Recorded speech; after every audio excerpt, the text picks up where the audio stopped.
O assunto agora é a pecuária de corte. E olha, tivemos uma última semana com alguma recuperação de preços, muitas questões ligadas aos fundamentos não mudaram, as escalas da indústria frigorífica continuam com folgas, tá meio folgada essa escala, as questões ligadas ao consumo interno não tiveram ainda uma virada e é por isso que eu vou conversar agora com Douglas Coelho, ele que é analista da Radar Investimentos. E Douglas, uma das questões também que apareceu neste final de semana, né, aquela questão lá na Bahia, mais uma vez a vaca que não é louca, as investigações, isso pesou um pouco no mercado nessa segunda-feira, hoje eu não senti isso muito nas negociações. Como que você avalia o momento em relação à pecuária de corte no último trimestre, que costuma trazer uma valorização para a arroba do gado pronto? Boa tarde, seja bem-vindo. Boa tarde, meu amigo Fabiano, boa tarde a todos os amigos que nos assistem, é sempre um prazer falar com vocês. Pois é, a notícia veiculada na tarde de ontem trouxe muita volatilidade no mercado futuro, né? Mas logo essa pressão de preço do futuro foi corrigida, o mapa veio com um posicionamento mais sério, né? Trazendo algum alívio nesse ponto. E em relação ao último trimestre do ano, né? Historicamente, quando a gente avalia os preços do boi gordo, o pico da arroba acontece entre outubro e novembro, né? Mas historicamente também a gente vem carregando fêmeas, né? Desde que a margem da pecuária, a margem da cria, principalmente do bezerro, tem sido atrativa.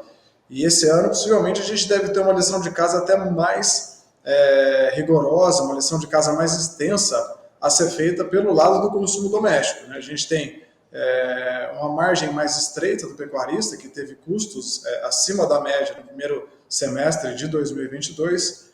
A gente tem uma China que deve antecipar a sua parada das importações, né? Possivelmente entre outubro e novembro já, mas por outro lado a gente tem a Copa do Mundo e as festividades de final do ano também. O ponto é que a gente tem mais animais ofertados, mais fêmeas também sendo ofertadas, possivelmente esse aumento de fêmeas ele vai ficar mais claro, mais nítido, né? No primeiro trimestre de 2023, que é quando essas matrizes que não emprenharam na estação de monta anterior são descartadas, mas possivelmente a gente tem uma oferta assim que deve trazer mais carne e o consumo interno deve ter uma lição de casa mais extensa para ser feita nesse ano em relação aos anos anteriores. Douglas, essa questão ligada principalmente a consumo interno, né? Uma das questões que nós temos pontuado é que esses embarques que nós tivemos de carne bovina muito expressivos em setembro e que devemos ver a continuidade agora em outubro, são contratos que foram feitos principalmente com China em meses bem anteriores, né? E que o volume de contratos, nós, pelo menos as nossas fontes nas indústrias, têm mostrado que reduziram de setembro para cá, têm sido mais pontuais em relação às necessidades chinesas. Qual que é o peso neste momento para a recuperação, né, ou a expectativa de uma recuperação de consumo interno aqui no Brasil, uma vez que, ao se aproximar das grandes festas de final de ano, o natural é que esse consumo se eleve mesmo? Sua introdução é bem pertinente. Além dessa redução dos contratos que você comentou, quando a gente olha a paridade, né, da moeda chinesa contra o dólar, também tem perdido peso. Então, o poder de compra da China relativamente está menor, né? Então, é natural ver essa desaceleração quando a gente olha aí para outubro, novembro e dezembro. Talvez em outubro o patamar de volume exportado ainda seja relativamente forte. A gente teve 203 mil toneladas em setembro, 203 mil toneladas em agosto, mas outubro ainda deve continuar relativamente firme, né? Não vamos falar o mesmo volume, mas um volume até próximo, pareado aí. Mas como você bem colocou, a China é o nosso principal importador. E a gente, nesse momento, agora, do país, a gente tem, hoje saíram os dados, né, do IPCA, o Índice de Preço do Consumidor Amplo, ele mede a inflação aqui no nosso país, né, principalmente para a população, enquanto o GPM é mais ligado ao atacado, e há uma desaceleração clara da inflação, né, principalmente da inflação ligada a combustíveis e comunicação, né. Então, isso, querendo ou não, libera, né, a renda disponível da população para consumir um pouco mais com lazer, com alimentos, né? E nessa veia de alimentos e de lazer entra o consumo de carne bovina também. Além disso, a gente tem uma Copa do Mundo que começa em novembro e tem a geração de empregos que vem muito forte durante esse ano. Então, possivelmente, a geração de empregos temporários também, quando a gente olha para dezembro, deve dar uma ajuda a mais para o consumo de carne bovina.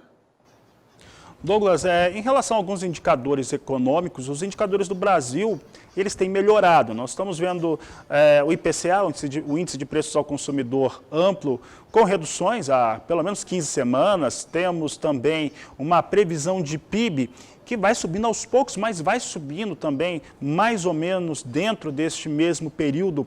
Esses cenários, no seu entendimento, se converte a poder de compra da população brasileira, principalmente as classes mais baixas, a ponto de trazer uma recuperação um pouco mais efetiva de consumo de carne bovina no Brasil?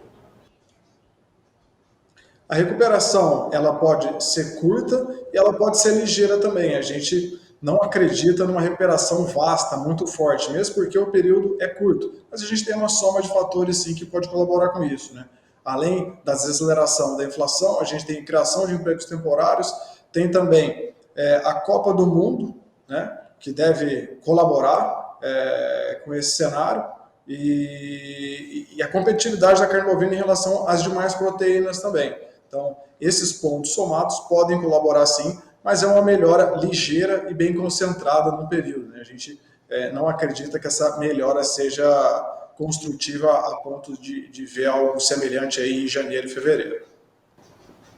Douglas, pensando na cadeia produtiva, seus elos, segmentos, nós estamos vendo as exportações brasileiras, como eu disse, seguem bastante expressivas. Outubro deve ser mais um mês de números recordes em relação a embarques e até mesmo faturamento em relação a essas exportações da indústria frigorífica exportadora. Temos visto também um preço no comércio varejista de carne bovina alto. O preço no atacado até teve uma ligeira recuperação, que traz uma expectativa também para a arroba do boi, mas não é nada muito expressivo. O fato é que a arroba do gado pronto, ela vem com valores mais baixos já há alguns meses. Temos o preço no atacado também mais baixo e o comércio varejista não tem praticado essa questão. E como esse é um ponto que sempre volta aqui na programação do Canal do Boi, eu queria saber de você por que esses valores não cedem, no seu entendimento, não cedem na mesma velocidade que cede para o pecuarista, que segue para o atacadista. No caso, não chega tão rápido assim para o consumidor, se é que chega. Uma ótima pergunta. E a resposta tem a ver com a margem do varejo, né? São elos diferentes, né? A do produtor, a da indústria, a do atacado e a do varejo, mas historicamente, quando a gente olha essas oscilações de preço, realmente no varejo os preços mexem menos. Isso tem a ver com a margem do varejista, né? O preço que ele compra do atacado e o preço que ele repassa essa carne para o consumidor final. Outro ponto que pode explicar isso também, no momento em que outros produtos, né, não só a carne bovina, mas como a gente olha em 2022, outros produtos ligados ao consumo doméstico subiram, possivelmente o varejista também teve espaço para deixar essa carne bovina mais alta na gôndola dele. Isso explica essa situação. Enquanto o produtor, enquanto a indústria tem outros elos para se preocupar, né, e a compra deles também influencia direto na venda, né? O consumidor final ele está menos suscetível, né, à oscilação de preço quando a gente olha para o varejo do que quando a gente olha para o produtor e para o frigorífico que está comprando, né, tanto o bezerro, né, quanto o boi magro ou quanto o boi gordo ali para abater e fazer o seu estoque de carne no atacado. Acho que essa é a explicação. A explicação está total ligada na margem do varejo. Temos uma semana mais curta e essa semana mais curta, Douglas, significa que ela está quebrada, né? Então, nós temos segunda e terça normalmente tem mais negociação, mas tem feriado Nossa Senhora Aparecida nessa quarta-feira, depois nós temos uma quinta-feira que normalmente tem negócio, sexta-feira já não é um dia muito tradicional. Dá para esperar alguma coisa desta semana? Porque a gente observava também que a indústria estava com contratos, né, mais firmados de aquisição de animais até essa primeira quinzena de outubro. A partir da segunda quinzena, o que você espera em relação à atuação da indústria frigorífica no assédio para a compra de bois prontos? Perfeito. Esse mercado é um mercado que tem uma dinâmica diária e muda muito rápido, mas o que a gente viu hoje por aqui é que a indústria segue relativamente confortável, fazendo ofertas de compra ao redor de 290, 285 aqui em São Paulo, né?